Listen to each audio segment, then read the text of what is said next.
Discourse surrounding Willblender in versus modes doesn't seem to lose steam. In fact, it appears to be growing more and more polarizing every passing week. And that's to no surprise. Willblender possesses a fair number of upsides that are difficult to intuitively understand without considering invisible to the human eye machinations of larger game systems and metagame of not just GW2 but targeting games as a whole. It appears now it's the last possible moment for some calm, calculated analysis to be added into this conversation before everything boils over down to shade. And yes, I am not a big fan of Guardian. However, I am someone who believes pursuit of objective truth is more important than everyone's biases, so let's all collectively shove them for those few minutes, shall we? If by the end of those few minutes you'd like to discuss further, you're welcome. Just attempt to watch the entire video, there's a lot of context brought throughout. It's not a high bar, you can do it. Furthermore, I have a Discord server and Patreon in case someone wants anything to do with me after this discourse. And without further delay, let us begin. Willblender as a Guardian specialization shares its most prominent strengths and weaknesses. Obvious weakness being low base health of 11,645, which is meant to counteract its biggest strength, insanely powerful defensive utility. You probably know that protection and resolution are two boons providing 33% reduction to respectively power and condition damage taken, and Willblender can upkeep both of them almost permanently. That means our effective health immediately jumps from 11,645 to 15,488 with just these two boons. Other than this, Deathless Courage reduces remaining damage taken by another 20%, summing it up to 17.5k effective health, available for as long as you can keep those effects up.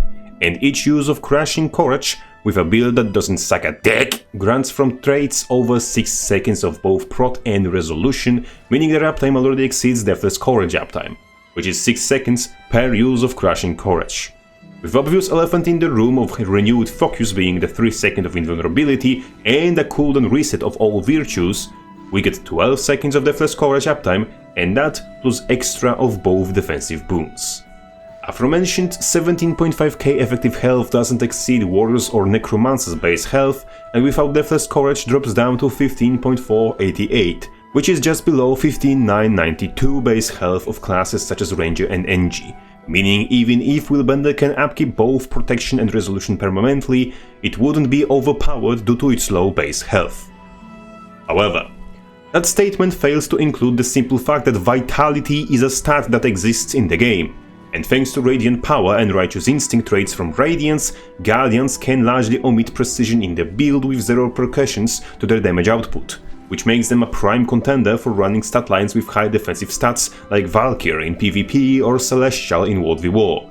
With Valkyr Amulet, Willblender stands at 20k 645 health, which increases its effective health with Prot and Resolution to 27k 458, and with Deathless Courage on top of that, it totals to just over 31k effective health. And that's before factoring in Aegis Crushing Courage active and passive procs generate, before factoring in the fact that Flowing Resolve is an evade, and that Rushing Justice, thanks to Justice is Blind trait in Radiance, will grant Light Aura, further reducing condition damage, and both it and Symbol of Blades blind enemies in range, which will nullify further attacks.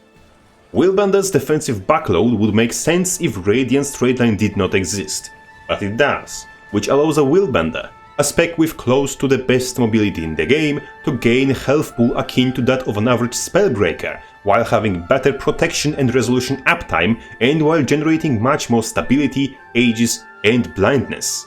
Not to mention skills like Zealot's defense.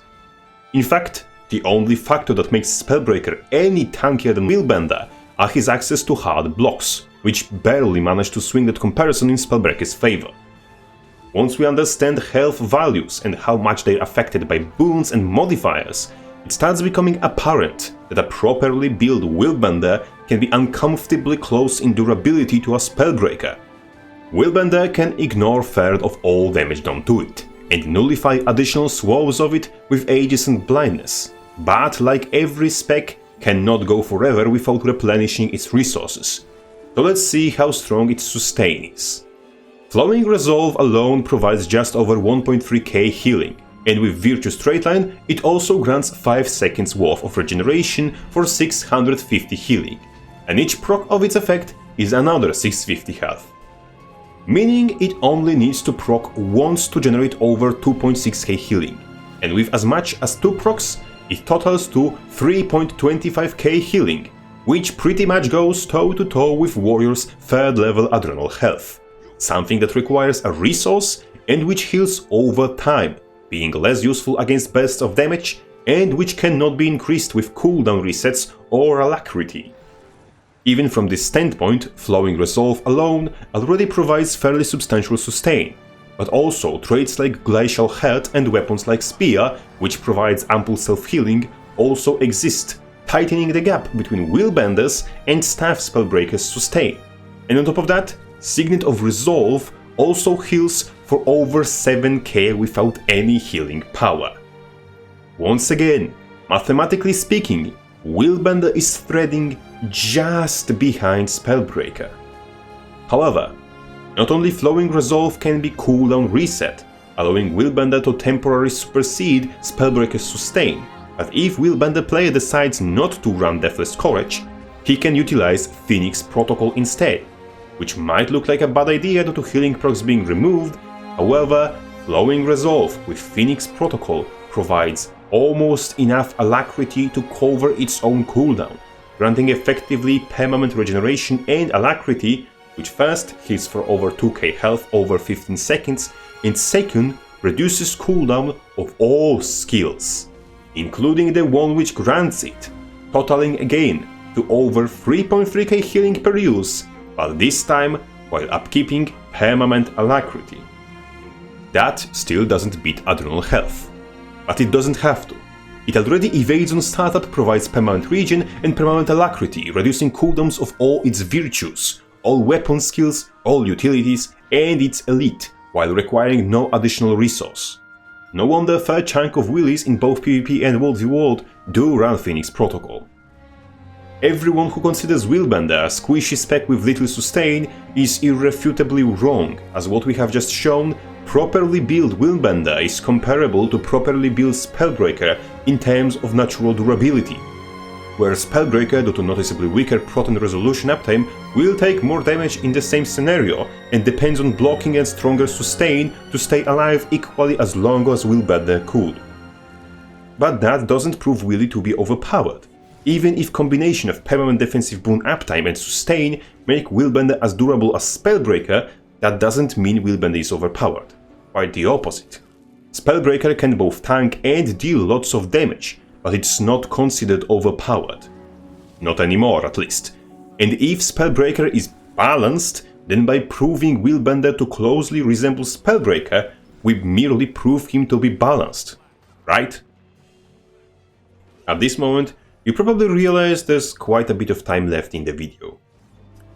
You see, it's nothing about pure damage reduction, pure sustain, pure damage, or even pure mobility that makes Willbender overpowered.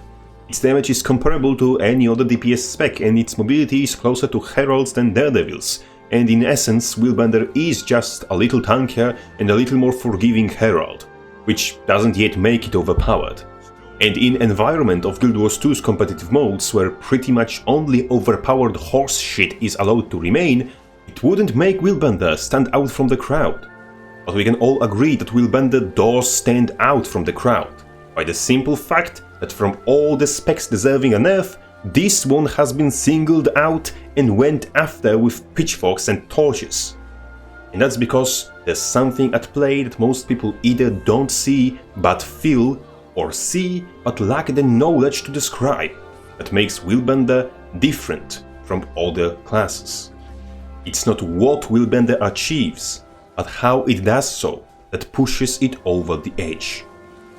What makes Willbender overpowered are game mechanics that aren't explained to an average player and or are tied directly to one's experience with a game.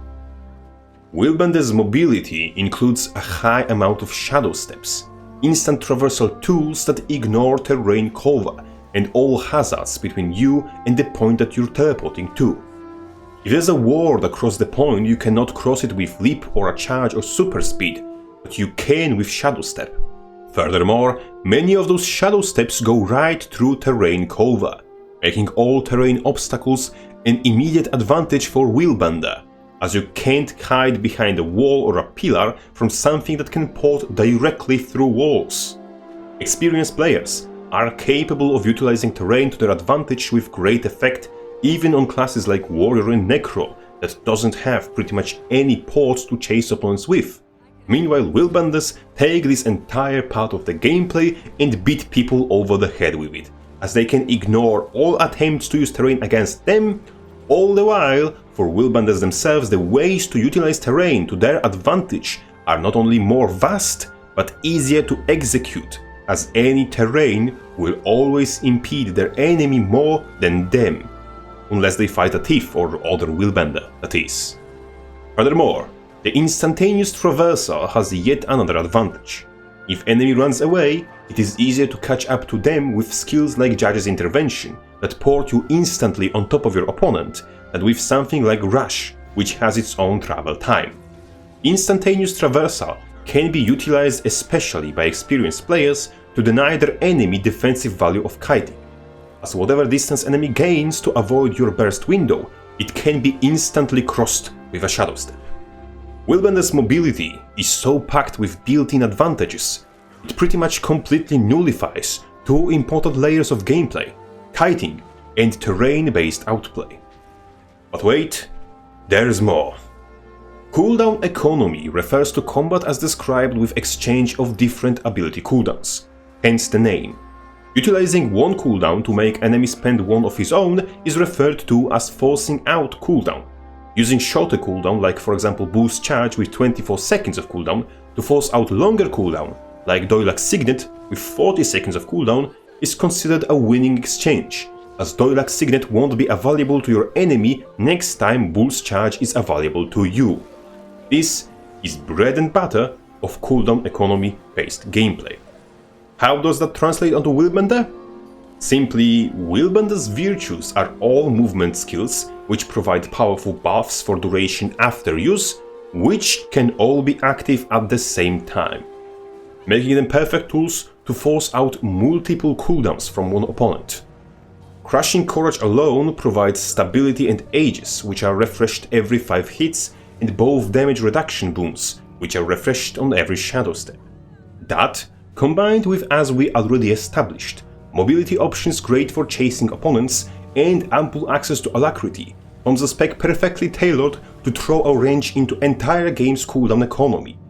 Enemy can't CC you over the duration of Crushing Courage, can barely damage you thanks to your defensive boons, blind and weakness application, and is rather unlikely to kite let alone escape due to your permanent swiftness upkeep and spammable shadow steps.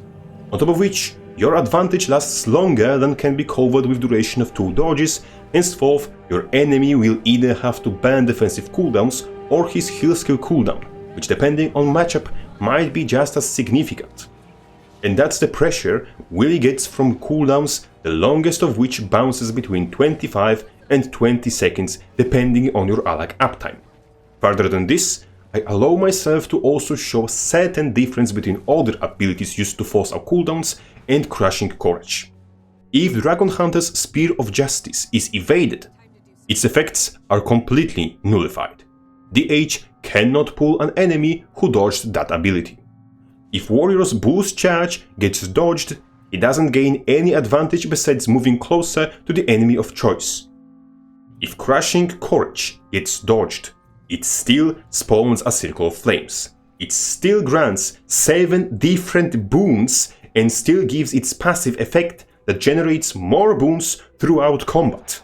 Not to mention, whenever Manure hits the air circulation device, Renewed Focus allows for full reset of all 3 virtue cooldowns, meaning we can make enemies spend its defensive cooldowns and have our most important cooldowns available again within 3 seconds, during which our opponent cannot retaliate against us.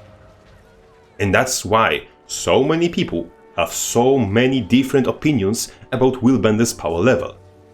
Not knowing animations and cooldown timers of specific enemy abilities or how much utility enemy has beyond the cooldown he just spent means players who only know their own class won't grasp the whole significance of forcing out specific enemy utility skills or even realize they have done so. Players who haven't spent time trying to improve their kiting and climbing in combat won't understand how much gameplay do the shadow steps just skip. And players without understanding of Boon's system won't realize why crushing courage and its cooldown are so big of a deal. And those players without knowledge of any of these topics are the majority of current Guild Wars 2 player base, as nowhere in the game is kiting, cooldown economy, or even Boon's system ever properly introduced, let alone explained to the casual audience. Willblender is overpowered precisely in the layer of gameplay that large chunk of casual audience doesn't even know exist, let alone have any idea of how it works. And if they don't know how it works, they don't know how to utilize it to their advantage. And therefore we have hundreds upon hundreds of Willblenders running around with very different levels of power. The difference between an average and experienced Willblender is like a difference between a middle-of-the-road henchman and a demigod with plot armor. Because I'm frequently playing in higher rank lobbies, I am of an opinion that in fact Willblender does need nerf, but not ones such as less damage or less healing. I mean functionality changes that will reduce its ability to force out defensive cooldowns with its virtues, or at least increase the risk involved with forcing out said cooldowns. To reduce its ability to skip terrain and kiting with its mobility, and reduce its ability to upkeep multiple boons at the same time. But ultimately the final judgment does not depend on me, but on this guy. And many players, rightfully or not, hold much more extreme opinions than mine, and are more than willing to make their opinions known. This is why forums are currently one big subliterate proto-lingular war zone, and with so many people not fully grasping either the cooldown economy side of the issue and how shadow steps interact with terrain, or how much of a difference boon upkeep does to elevate the build, we unfortunately get quite a lot of dogshit feedback from both sides of the fence. As both the people thinking Willy is overpowered and those who say it isn't seem not to consider that layer of gameplay in their feedback. And that may lead to a bunch of things getting nerfed that weren't the part of the problem, hurting the class but not fixing the issue. Something that as a warrior main I know too well and wouldn't wish even onto my worst enemy. Maybe we somehow managed to avoid the worst. After all, Guardian is Arenanet's precious baby that never receives ample nerfs, but I don't see any way for the smoking dumpster fire surrounding the issue to be put out without putting the Willblender down the way ATF does dogs.